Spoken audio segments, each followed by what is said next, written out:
आप सबको मेरा नमस्कार। हमारे साथ बैठे हुए कांग्रेस के यशस्वी विधायक और फिर से मैदान में त्रिवेशी चिरंजीवी राव जी, और मुझे कोई संदेह नहीं है कि वो दोबारा से विधायक चुने जाने वाले हैं। आपके पिता से हम लोगों की बड़ी घनिष्ठता रही और अजय यादव जी ने जो रेवाड़ी के लिए काम किया और इस क्षेत्र के लिए काम किया, उसने अपने आप में एक बड़ा मुकाम हासिल किया। मैं यहाँ पर रेवाड़ी की तो बात करने आई ही हूँ आप लोगों से, लेकिन हरियाणा की बात करनी बहुत जरूरी है।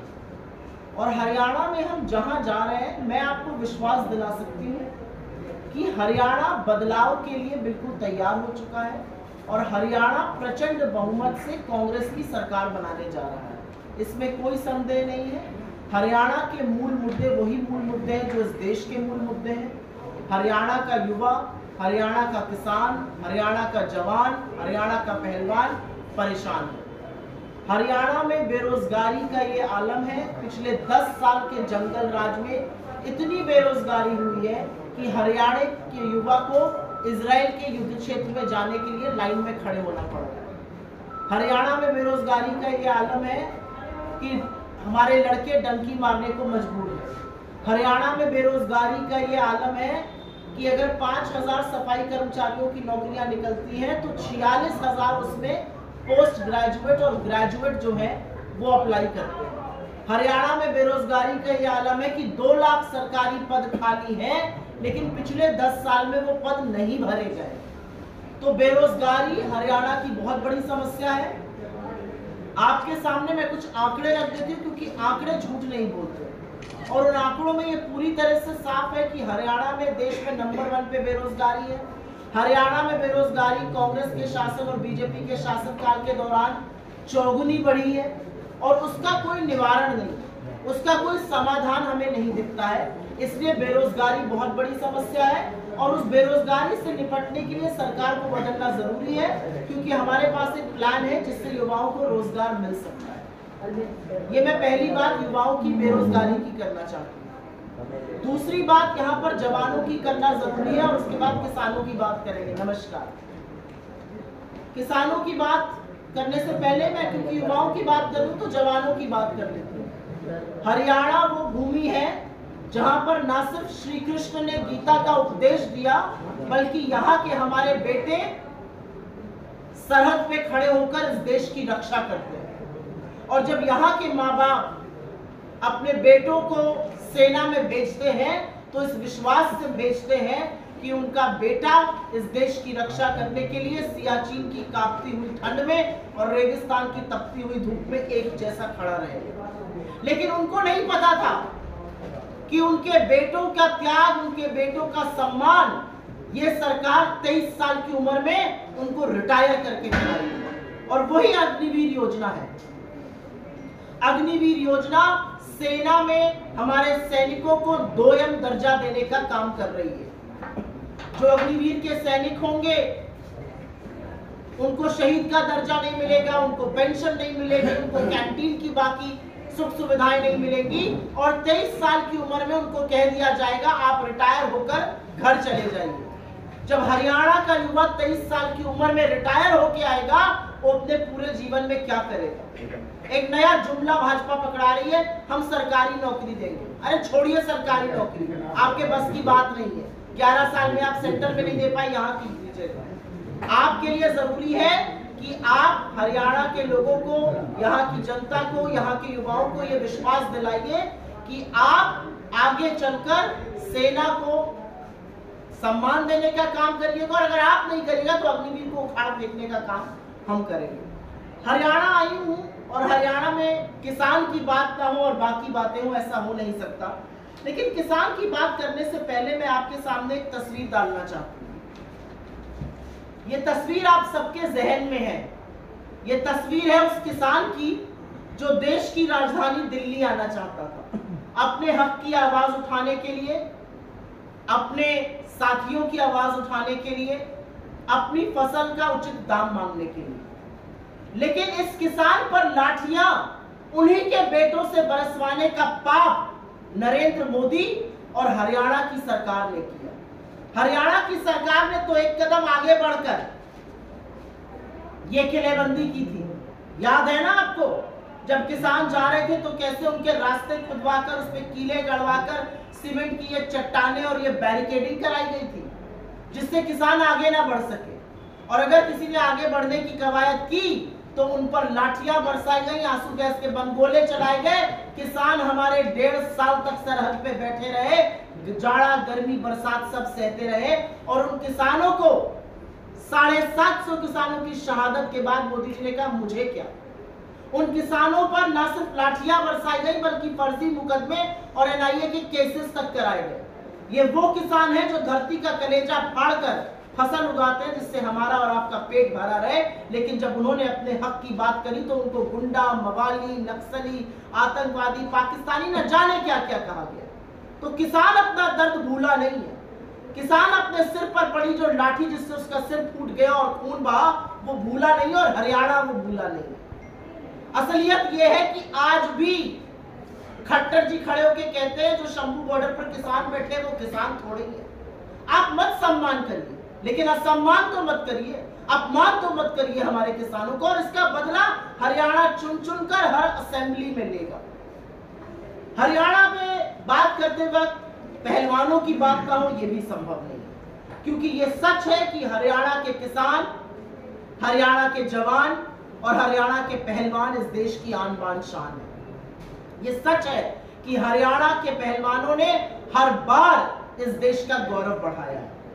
आपको खेलो बजट से थोड़ा बजट मिलता है, गुजरात को आपका 10 गुना मिलता है, वहां से एक खिलाड़ी नहीं जाता। आप यहां से भर भर के ना सिर्फ खिलाड़ी जाते हैं, बड़े बड़े मेडल जीत कर लाते हैं। जब हमारी बेटियां, आपकी होनहार बेटियां मेडल जीत कर लाई तो उनके साथ हाथ मिलाकर फोटो खिंचाने का काम किया गया।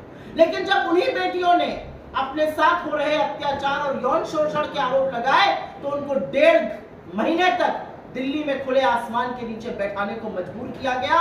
सुप्रीम कोर्ट ने जब तक नहीं कहा तब तक एफआईआर नहीं हुई। और जब बेटियों ने प्रदर्शन करना चाहा तो नरेंद्र मोदी ने अपने घर से महज 300 मीटर की दूरी पर बेटियों को रौंदा बूटों तले, बेटियों को लाठियों से पिटवाया। हरियाणा नहीं भूला उसके बेटियों के दामन पर जो आपने हाथ डाला। हरियाणा नहीं भूला है कि आपने बेटियों का नहीं बल्कि आरोपी को संरक्षण दिया। हरियाणा सब याद रखेगा और हरियाणा हर चीज का बदला आपसे लेगा।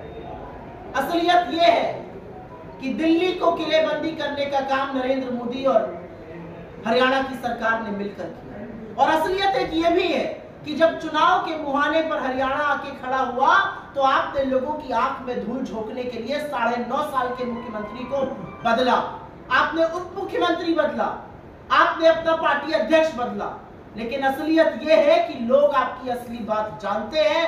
लोग जानते हैं कौन किसकी कठपुतली है और लोग जानते हैं कि आंख में धूल झोंककर आप जनता को मूर्ख नहीं बना सकते हैं। हरियाणा की कानून व्यवस्था का यह हाल है कि चाहे वो फरीदाबाद हो या गुड़गांव हो, दिल्ली से 20 किलोमीटर दूर, वहां दंगे होते हैं, वहां दिन दहाड़े गोली मार के हत्या होती है। तो हरियाणा को अगर दोबारा से प्रगति के पथ पर लाना है, हरियाणा में अगर दोबारा से निवेश लाना है, नौकरियां लानी है, यहाँ की बातों को फिर से राष्ट्रीय पटल पर उठाना है, तो हरियाणा ने बदलाव का मन बना लिया है। और हरियाणा के बदलाव का मन जो है वो कांग्रेस की गारंटी है। हरियाणा उकता चुका है बीजेपी के जंगल राज से, लेकिन वो बदलाव कांग्रेस के साथ मिलकर करना चाहता है। वो बदलाव हमारे चिरंजीवी भाई के साथ मिलकर करना चाहता है।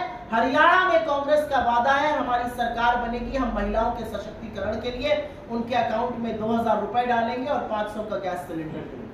हरियाणा के किसान से हमारा वादा है हम एमएसपी की लीगल गारंटी देंगे। हरियाणा के जवानों से हमारा वादा है हम अग्निवीर को उखाड़ फेंकेंगे। ऐसी दोयम दर्जे वाली स्कीम हम नहीं चलने देंगे। हरियाणा में सामाजिक सुरक्षा को लेकर, चाहे वो वृद्धा पेंशन हो, बुजुर्गों की पेंशन हो, दिव्यांगों की पेंशन हो, विधवाओं की पेंशन हो, उनको हम 6000 रुपए महीना करेंगे। और हमने जैसे कि ओपीएस बहाल किया हिमाचल में, राजस्थान में, छत्तीसगढ़ में, वैसे ही हम हरियाणा में करेंगे।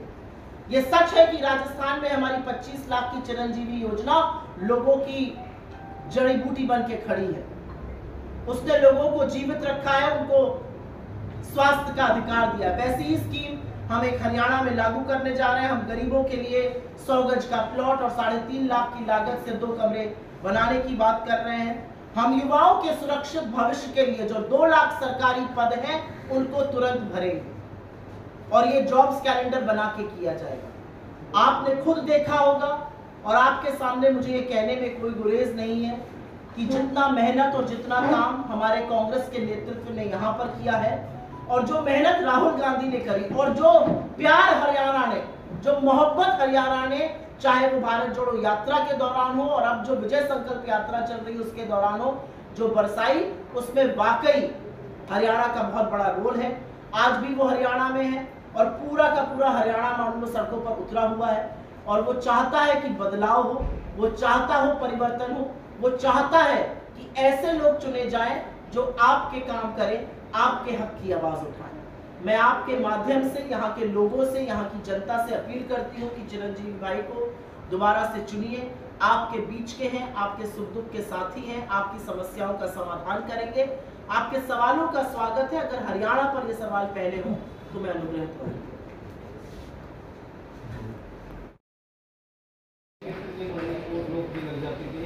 विकास हुआ, जिस क्षेत्र का मुख्यमंत्री होता है कांग्रेस में वही पे काम होता है, इस तरह क्या होता? भाई 10 साल से आपकी सरकार है, 10 साल से सरकार में आपने क्या कर लिया? कोई भ्रष्टाचार था तो कर देते ना साबित।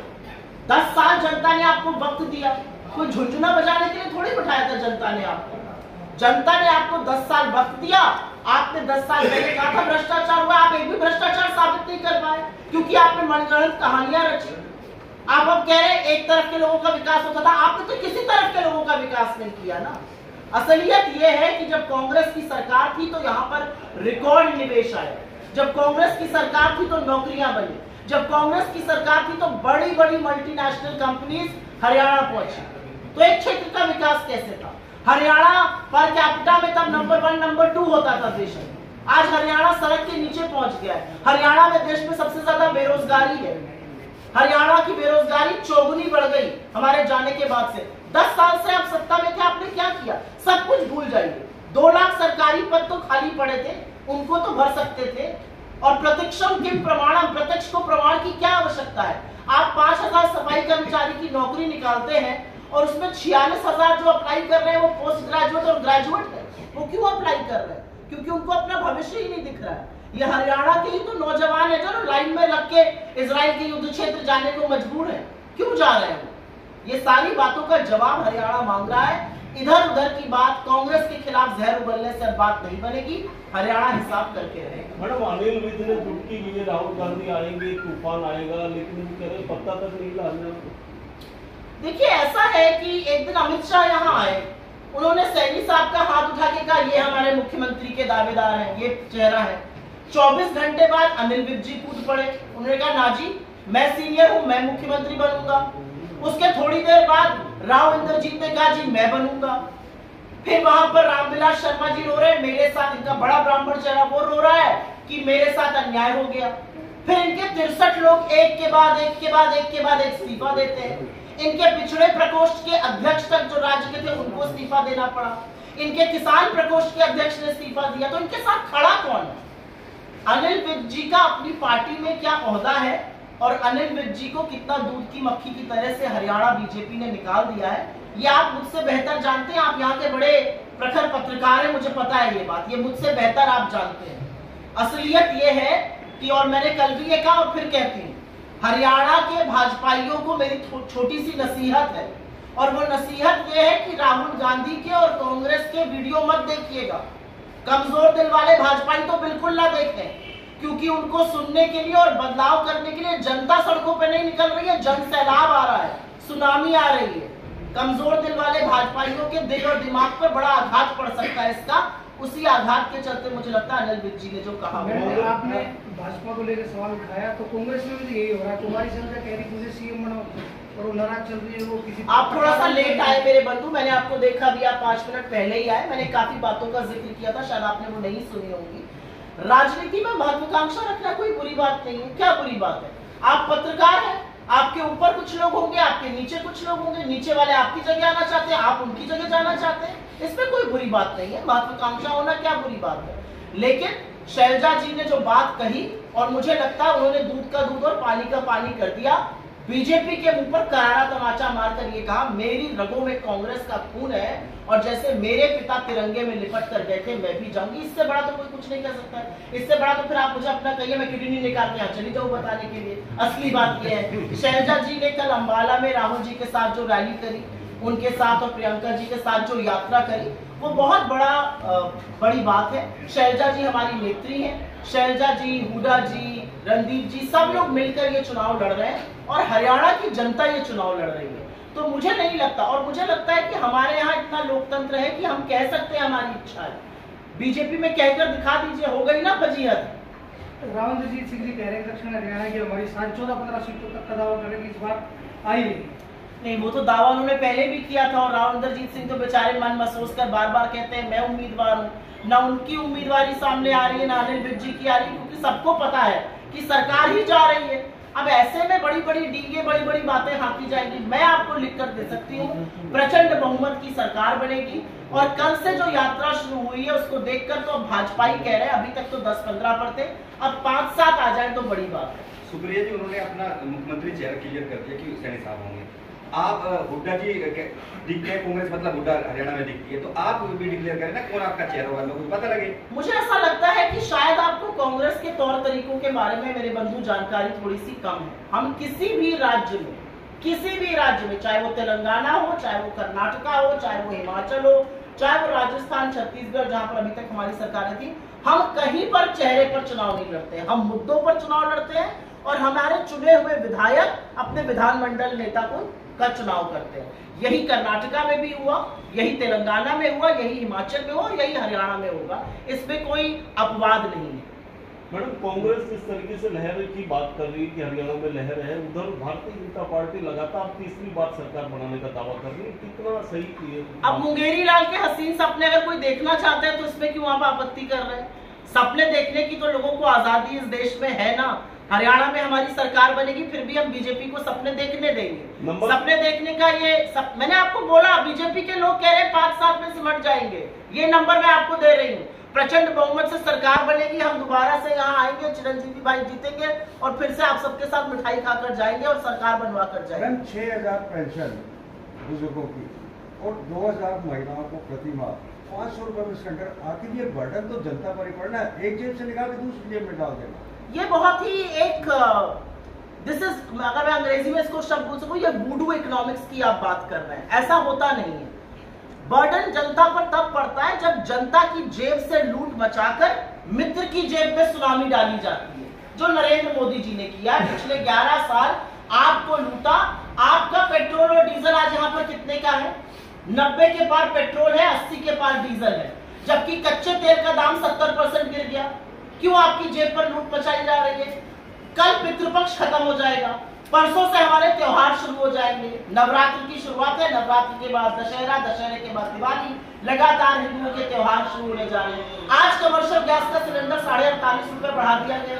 ये धर्म के स्वयंभू जो ठेकेदार है, ये लगातार आपकी जेब पर डाका डाल रहे हैं और ये पैसा आपके भले के लिए नहीं आ रहा है। इस पैसे को किसान की एमएसपी पे नहीं जा रहा है, ये पैसा महंगाई भत्ते के लिए नहीं आ रहा है, ये पैसा गरीब मजदूरों के लिए नहीं आ रहा है, ये पैसा बड़े बड़े पूंजीपतियों की जेब में डाला जा रहा है। 16 लाख करोड़ पूंजीपतियों के माफ होंगे।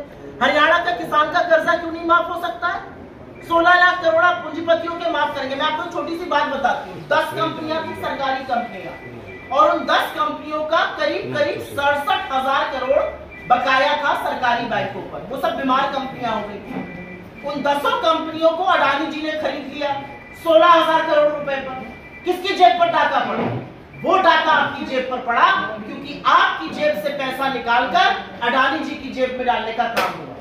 जनता का पैसा अगर निकालकर जनता की जेब में डाला जा रहा है तो ये बिल्कुल भी गलत नहीं है, ये होना चाहिए।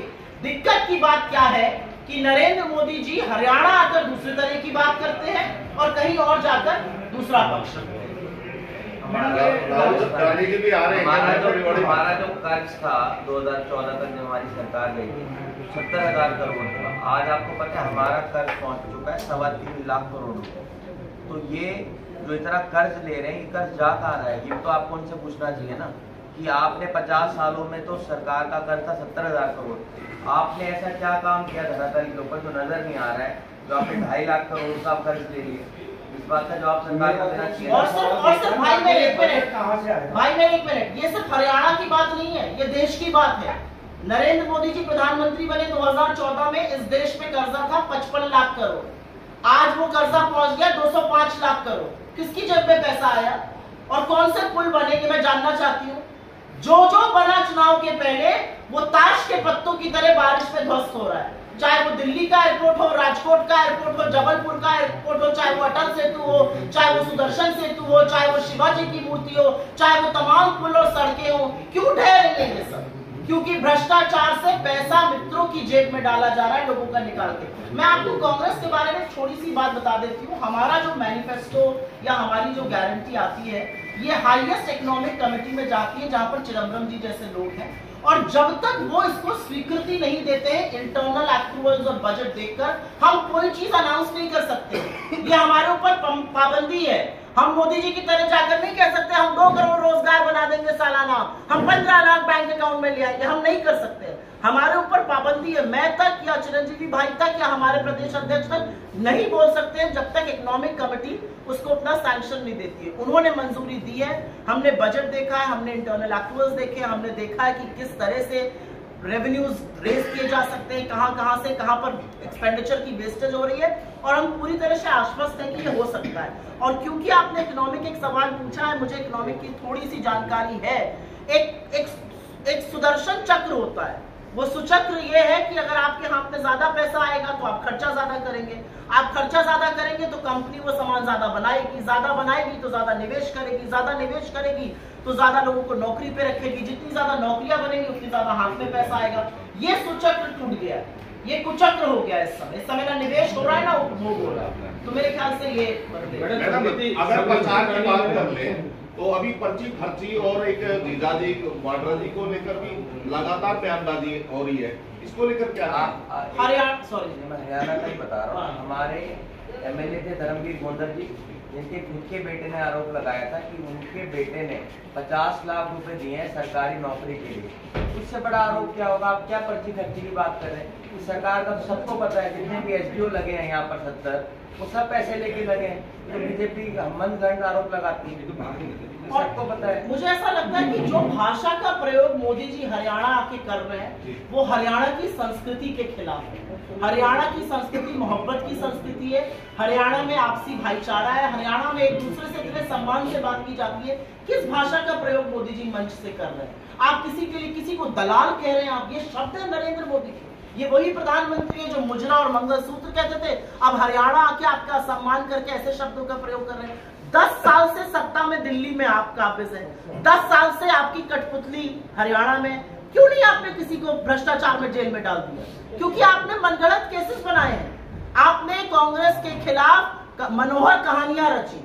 यहाँ पर आकर कोई आपकी बात मानने वाला नहीं है, क्योंकि 10 साल से आपने कुछ नहीं किया। और दलाल हमारे यहाँ गोत्र भी है, आपको पता है ना। दलाल कहना, आप उसका मकसद समझ रहे हैं? करण दलाल नहीं, गलत है, बहुत गलत शब्दों का प्रयोग हुआ है। मैडम, एक स्मृति ईरानी का बयान सामने है, राहुल गांधी को चैलेंज दे रहे हैं और उनका कहना है कि अगर दम है तो शैलजा को सीएम का पेज दिखाए और हाथ मिलाने से अगर दिल मिलते हैं तो हुड्डा साहब भी उनका समर्थन करेंगे। तो चलिए, स्मृति ईरानी जी ने ये तो मान लिया कि सरकार हमारी बन रही है, वो हमें नसीहत दे रही है हम किसको मुख्यमंत्री बनाएं। सबसे पहले तो उनका अग्रिम साधुवाद हमारी सरकार बनाने का दुनिया को बताने के लिए। पहली बात, स्मृति जी हमारे बड़े वरिष्ठ कार्यकर्ता हैं, किशोरीलाल शर्मा जी, जो राहुल जी के साथ उन्होंने लंबा काम किया। जब वो उनके खिलाफ चुनाव लड़ने गए तो स्मृति जी ने कहा ये क्या चपरासी भेज दिया। उसी व्यक्ति ने उनको पटखनी दे दी और 1-2 वोटों से ही 1,63,000 से हरा दिया। तो स्मृति ईरानी जी का अभी थोड़ा सा उनको मन और मस्तिष्क पर गहरा आघात लगा है। वो राहुल गांधी को क्या चैलेंज कर रही है, वो वजूद की लड़ाई तो बीजेपी में बेचारी खुद लड़ रही है। अच्छा, ये एक राहुल गांधी जी के रोड शो करने वाले के कैप्टन साहब बताएंगे कि रोड शो अभी रूट मैप नहीं आया राहुल जी का, रूट मैप आएगा इसके बारे में कंफर्मेशन नहीं हुई है और वहाँ से प्रफुल्ल भी आए थे AICC से, के कैंडिडेट प्रोग्राम है ये रूट मैप है बहादुरगढ़ साइड है 2 या 3 का जो भी मैडम, दिल्ली पंजाब के बाद हरियाणा में केजरीवाल ने भी 5 बड़ी गारंटियां दी हैं। पहले दिल्ली, फिर पंजाब और हरियाणा में 5 गारंटी देकर गए। मैं उन पर टिप्पणी इसलिए नहीं करना चाहती हूँ क्योंकि ये चुनाव डायरेक्टली कांग्रेस और बीजेपी के बीच में हो रहा है, लेकिन उनका वोट शेयर और नोटा का वोट शेयर अगर आप देख लीजिएगा तो आपको खुद अपने सवाल का जवाब मिल जाएगा। बहुत बहुत धन्यवाद आप पत्रकार बंधुओं का, और आपके माध्यम से मैं ये आशा और विश्वास रखती हूँ कि जनता पुनः चिरंजीवी भाई को चुनेगी और कांग्रेस की प्रचंड बहुमत से सरकार बनाएगी। बहुत धन्यवाद आपका। कैसे हैं आप?